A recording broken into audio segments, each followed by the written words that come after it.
Hi, Bob here from Silver Fox Fitness. Welcome to simple stretching exercises to improve your mobility and your flexibility. Wow, eh? We all sit too much. And when we do, our muscles get stiff, they won't move through their range of motion, and we have a pretty terrible day. So these exercises are going to help. You have to do them regularly. The chest opener. The chest muscles are called intercostal muscles. They help with breathing and let your ribs move freely. We're going to work the low back, the lumbar muscles. We're going to work the shoulder muscles and the neck muscles. So I'm going to sit up straight, maybe at the edge of my chair a little bit, freeing up my hamstrings. Otherwise, if I'm back here, my hamstrings are pushing down on the chair and they're having a little rest. I don't want that to happen.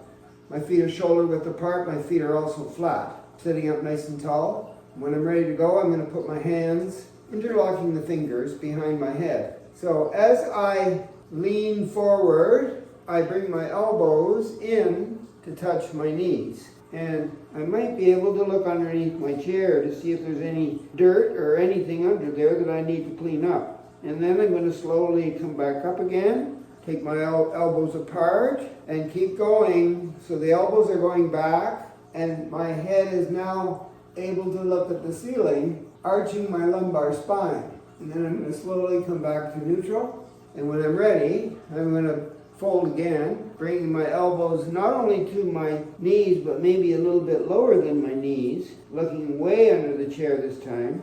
And when I'm ready, after about 3 seconds or 5 seconds, I slowly come up, keep moving, push my elbows back. I can feel my shoulder blades coming together, bending, putting pressure on my lumbar, lower back. Look at the ceiling, and then one more time.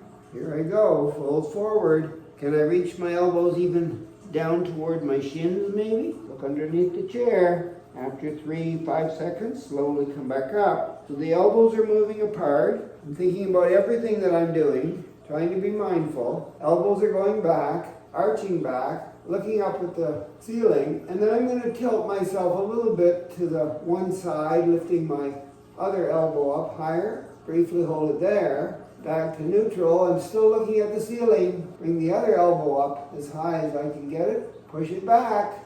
And back to neutral, and then starting position, and I'm done. In the process of going forward and going back, I'm using my deep breathing skills, try to incorporate the breath in through the nose and out through the mouth as I do all that folding and bending. Do your best with that. Good luck. The modified pretzel. So I'm sitting again near the edge of the chair, freeing up my hamstrings here, feet shoulder width apart. I'm going to take my right foot and bring it over my left, placing it on the thigh, which is the part of the leg between the knee and the hip. So the ankle is on the thigh, right there. Now I'm going to take this arm here and reach it across the ankle and try to take it way down as I lean forward and touch the floor with my fingers. But at the same time, I'm going to take this arm, nice and straight, and bring it on the inside of this bent leg, placing the elbow next to the eye of the knee, and I'm going to be pushing down the knee, trying to get my leg horizontal to the floor from the knee to the ankle by pushing here.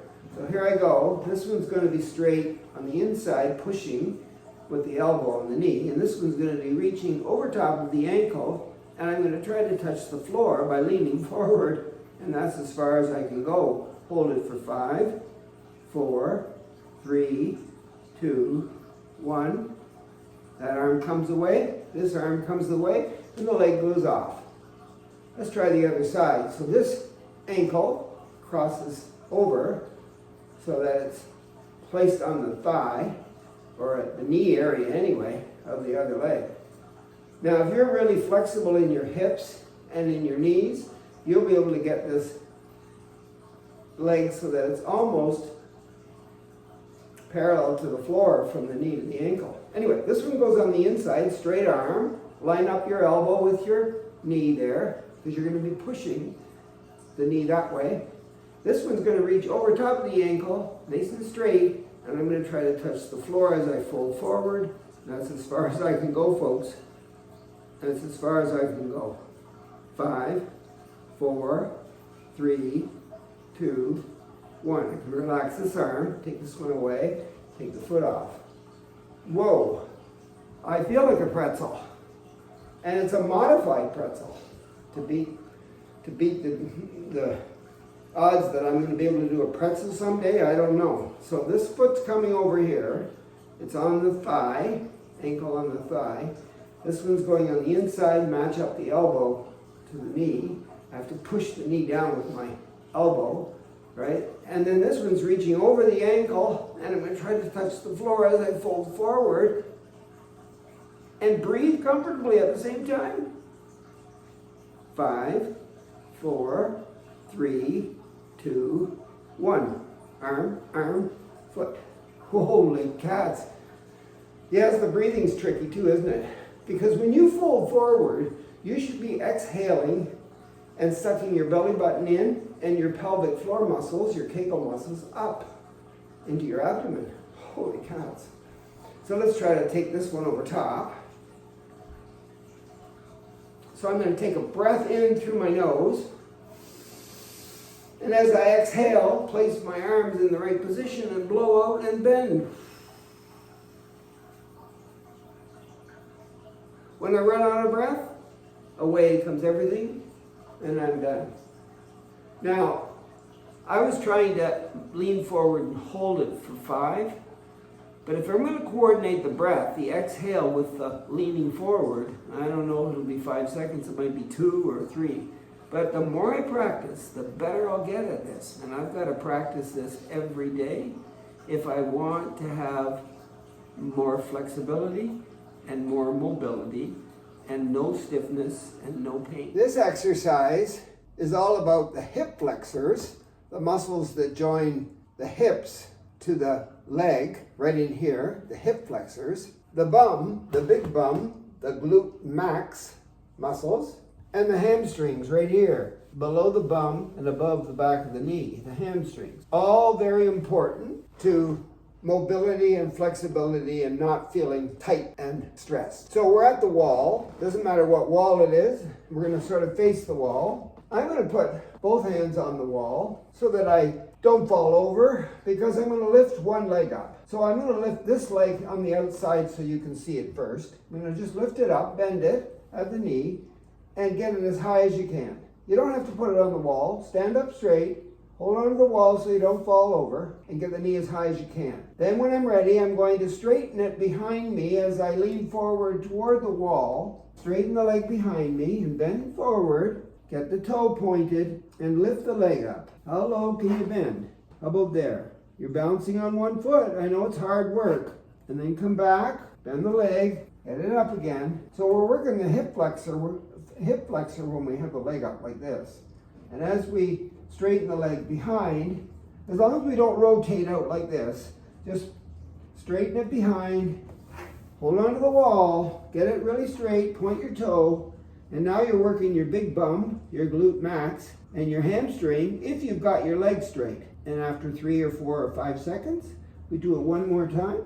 Walk up the wall, bend the leg, get the knee as high as you can. Hold it for about 5 seconds to work the hip flexor.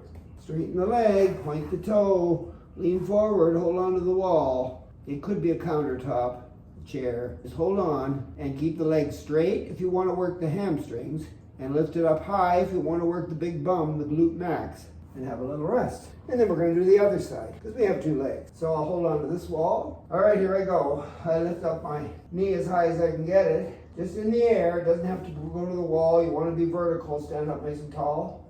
Now all the weight now is not only on the supporting leg, you're working all that too, but really we're focused on this hip flexor by getting the knee up nice and high. And then we're going to hold on to the wall so we don't fall over, straighten the leg out behind, bend over, point the toe, get the leg nice and straight. Now you're working your bum.